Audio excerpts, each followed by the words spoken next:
Isang mapagpalang araw naman po muli sa inyong lahat mga Trugsoy. For today's video nga mga Trugsoy ay ang project natin ngayon dito sa park na to. Sa araw na ito ay Mercedes-Benz W204 C-Class. Ang concern dito ni customer mga idol at mga Trugsoy ay car won't start. Kaya ang ginawa namin dito mga Trugsoy ay in-scan agad dito na kumpare ko na yan. Ini-scan niya na yan sa mga oras na yan. Tsaka chinek ko na rin yung mga fuse dyan mga Trugsoy kasi nga lang hindi ko siya nabibidyoan kasi nga andun doon yung may-ari, baka mamaya bigla siyang magalit o baka ayaw niya magpa-video, mga ganung bagay. Siyempre, ano niya yun, privacy niya yun, kaya walang problema yun. Tapos chinek rin namin yung wiring supply.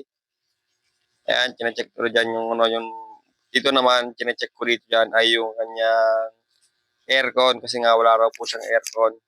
Bale, ang kinonsern niya rito lang talaga yung sinabi niya sa amin ay yung ano lang, yung steering lock niya tsaka ayaw mag-start. Tapos pagdating namin dito, pati pala yung aircon ay concern niya rin.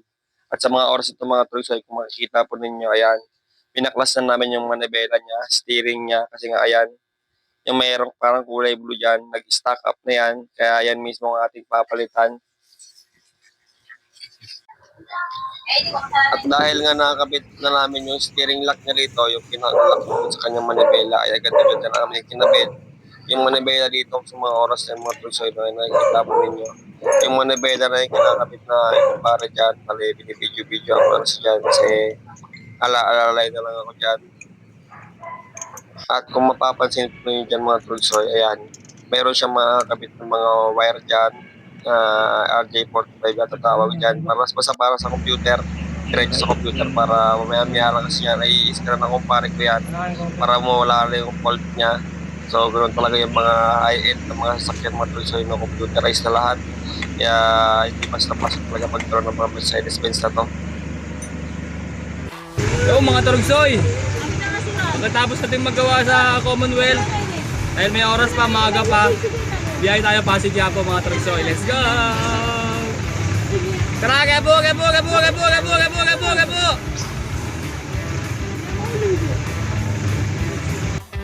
Dahil nga maaga pa, napakaaga kami ng kami dito mga Torogsoy, ay bumiyahe pa ako ng jeep para madagdagan para katapanan yung ating kinikita. Kaya salamat yung mga Torogsoy dyan, yung mga sumusuporta sa akin dyan, na araw-araw nanonood, mga inalabas kong mga video. Sa pagkalabas ko ng video ay pinapanood ninyo palagi. Ay maraming salamat po agad sa inyo.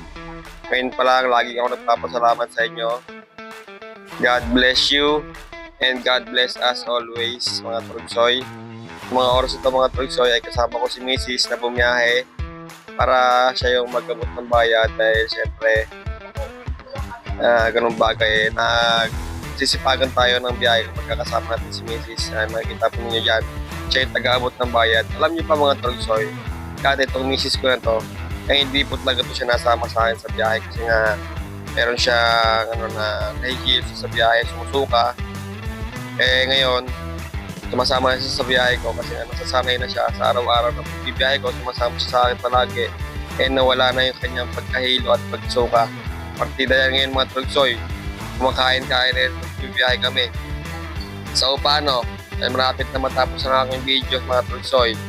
Kung nanonood ka pa rin hanggang ngayon, like, comment down below naman po sa baba kung taga saan ka para may shoutout ka sa susunod kong video. And that's all for today. Bye-bye! Peace out! I love you all mga Torogsoy. Ingat tayo palagi. God bless you and God bless us always.